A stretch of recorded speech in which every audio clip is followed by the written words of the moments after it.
Hi friends, എല്ലാവർക്കും സുഖമെന്ന് വിശ്വസിക്കുന്നു.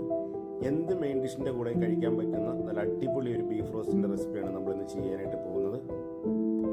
Video കാണുന്ന കൂട്ടുകാർ ഒരിക്കലെങ്കിലും ഈ റെസിപ്പി ഒന്ന് പരീക്ഷിച്ച് നോക്കുക. ഇഷ്ടപ്പെട്ടെങ്കിൽ ലൈക്ക്, കമൻറ്റ്, ഷെയർ എന്നിവ ചെയ്യാനായിട്ട് മറക്കരുത്. അപ്പോൾ നമുക്ക് പ്രിപ്പറേഷനിലേക്ക് കടക്കാം. ബീഫ് റോസ്റ്റ് ഉണ്ടാക്കുന്നതിന് ഒരു 1.25 കിലോ ബീഫ് കഴുകി വൃത്തിയാക്കി ഒരു കുക്കറിനകത്തേക്ക് ഇട്ട് കൊടുക്കാം. ഇനി ഇതിനകത്തേക്ക് ഒരു 2 ടീസ്പൂൺ ഇഞ്ചി അരിഞ്ഞത്, ഒരു 6 അല്ലി വെളുത്തുള്ളി, ഒരു 5 പച്ചമുളക്. ഇനി ഇതിനകത്തേക്ക് 1/2 ടീസ്പൂൺ മഞ്ഞൾപ്പൊടി, 1 ടേബിൾ സ്പൂൺ മല്ലിപ്പൊടി, 1 ടേബിൾ സ്പൂൺ കുരുമുളക് പൊടി, 1/2 ടേബിൾ സ്പൂൺ മുളക് പൊടി, 1 ടീസ്പൂൺ ബീഫ് മസാല, 1/4 ടീസ്പൂൺ ഉലുവ, ഒരു 2 to 3 തണ്ട് കറിവേപ്പില, 1 ടീസ്പൂൺ വിനാഗിരി, 1/2 ടേബിൾ സ്പൂൺ വെളിച്ചെണ്ണ എന്നിവ ഇതിനകത്തേക്ക് ഒഴിച്ചു കൊടുത്ത് നല്ലപോലെ ഒന്ന് മിക്സ് ചെയ്യാം. ഇനി ഇതിനകത്തേക്ക് നമുക്ക് 1 ടീസ്പൂൺ ഉപ്പും കൂടി ഇട്ട് കൊടുക്കാം. എന്നിട്ട് വീണ്ടും കൈക്ക് നല്ലപോലെ ഒന്ന് തിരുമ്മി ചേർക്കാം.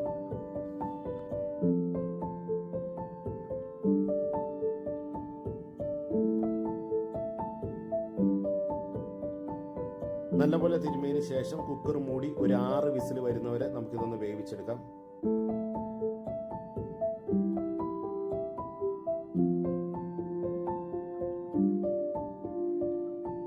മസാല ഉണ്ടാക്കുന്നതിന് ഒരു പാൻ അടുപ്പത്തേക്ക് വെച്ച് ഒരു 1/2 ടേബിൾ സ്പൂൺ വെളിച്ചെണ്ണ ഇതിനകത്തേക്ക് ഒഴിച്ചു കൊടുക്കാം. എണ്ണ ചൂടായിട്ട് വരുമ്പോൾ 1/2 ടീസ്പൂൺ കടുക് ഇട്ട് ഒന്ന് പൊട്ടിച്ചെടുക്കാം.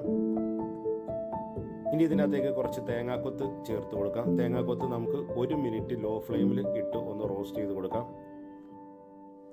ഇനി ഇതിൻ്റെ അകത്തേക്ക് ഒരു 6 അല്ലി വെളുത്തുള്ളി അരിഞ്ഞത്, ഒരു 1.5 ടീസ്പൂൺ ഇഞ്ചി ചെറുതാക്കി അരിഞ്ഞത്, ഒരു 2 തണ്ട് കറിവേപ്പില എന്ന് ഇതിൻ്റെ അകത്തേക്ക് ചേർത്ത് കൊടുക്കാം. ചേർത്ത് കൊടുത്ത് 1 മിനിറ്റ് ലോ ഫ്ലെയിമിൽ നമുക്കൊന്ന് റോസ്റ്റ് ചെയ്തെടുക്കാം. ഇനി ഇതിൻ്റെ അകത്തേക്ക് ഒരു 200 ഗ്രാം ചെറിയ ഉള്ളി അരിഞ്ഞത് ചേർത്ത് കൊടുക്കാം. കഴിവതും ചെറുള്ളി തന്നെ ചേർത്ത് കൊടുക്കാനായിട്ട് ശ്രദ്ധിക്കുക.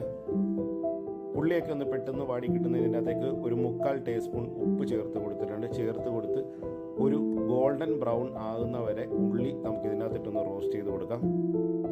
ഇനി ഇതിൻ്റെ അകത്തേക്ക് പൊടികൾ നമുക്ക് ചേർത്ത് കൊടുക്കാം. ആദ്യമേ തന്നെ 1/2 ടീസ്പൂൺ മഞ്ഞൾപ്പൊടി, 1.5 ടേബിൾ സ്പൂൺ മല്ലിപ്പൊടി, 1.5 ടേബിൾ സ്പൂൺ വറുത്ത് പൊടിച്ച കുരുമുളക് പൊടി, 1 ടീസ്പൂൺ ബീഫ് മസാല.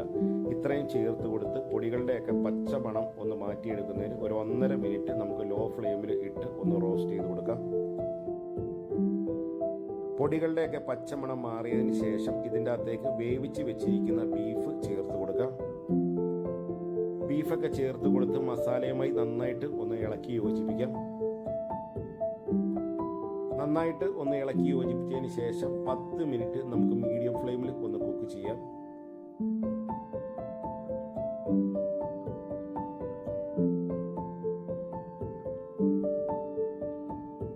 രണ്ട് തണ്ട് കറിവേപ്പിലയും കൂടെ ഇതിനകത്തേക്ക് ചേർത്ത് കൊടുത്ത് നന്നായിട്ട് ഒന്ന് മിക്സ് ചെയ്യുക.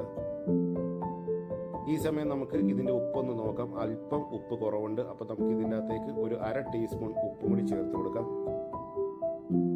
ഉപ്പ് ചേർത്ത് കൊടുത്ത് നന്നായിട്ട് ഒന്ന് മിക്സ് ചെയ്തതിന് ശേഷം വീണ്ടും ഒരു 10 മിനിറ്റ് ഏറ്റവും ചെറിയ ഫ്ലെയിമിലിട്ടൊന്ന് കുക്ക് ചെയ്യാം. ഗ്രേവി നന്നായിട്ട് ഒന്ന് തിക്കായിട്ട് വരുമ്പോൾ നമുക്ക് ഫ്ലെയിം ഓഫ് ചെയ്യാവുന്നതാണ്. അപ്പോൾ നമ്മുടെ സ്വയംഭൻ ബീഫ് റോസ്റ്റ് റെഡി ആയിട്ടുണ്ട്. വീഡിയോ കണ്ട് ഇഷ്ടമായെങ്കിൽ തീർച്ചയായും ലൈക്ക്, കമൻറ്റ്, ഷെയർ എന്നിവ ചെയ്യുക. ഇനി നമുക്ക് മറ്റൊരു വീഡിയോയുമായി കണ്ടുമുട്ടാം. എല്ലാവർക്കും നന്ദി, നമസ്കാരം.